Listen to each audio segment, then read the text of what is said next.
আসসালামু আলাইকুম। কেমন আছেন আপনারা? আশা করি ভালো আছেন। আজ বাসায় রান্না করার মতো কিছু নেই, কিন্তু পেটে তো অনেক খিদে। তারপর ফ্রিজটা খুলতেই দেখলাম ফ্রিজ পুরো ফাঁকা।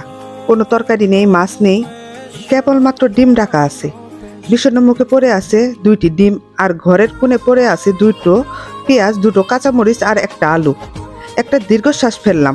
এই 2টি ডিম দিয়ে আজ যুদ্ধ জয় করতে হবে। প্রথমে ভাবলাম ডিম ভাজি করব, কিন্তু মনে সায় দিল না।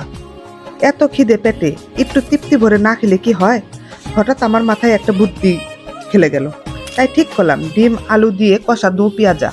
যেমন ভাবা তেমন কাজ। প্রথমে ডিম দুটি সিদ্ধ করতে বসিয়ে দিলাম। সেই ফাঁকে আলু কুচি করে কেটে নিলাম।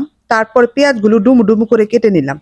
ডিম সিদ্ধ হতে খোসা ছাড়িয়ে সামান্য হলুদ আর লবণ মাখিয়ে কড়াইতে হালকা লাল করে ভেজে নিলাম।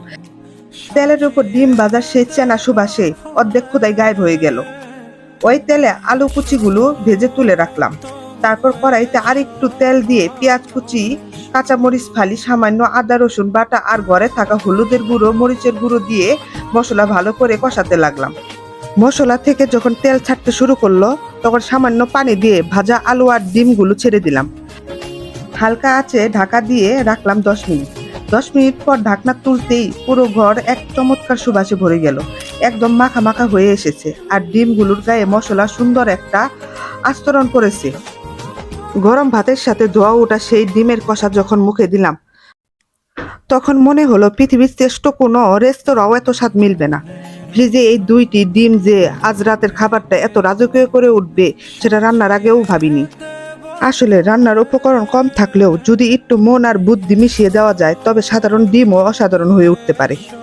আমার তো রাতের রান্না হয়ে গেল। আপনারা রাতে কি রান্না করবেন কমেন্টে বলে যাবেন। আর আমার এই ভিডিওটা যদি ইউটিউব থেকে দেখেন, তাহলে ইউটিউব চ্যানেলটা সাবস্ক্রাইব করে দিবেন। আর পেজ থেকে যদি দেখেন, তাহলে আমার ফেসবুক পেজটা ফলো করে দিবেন। আপনারা ভালো থাকবেন। আজকের মতো বিদায় নিচ্ছি।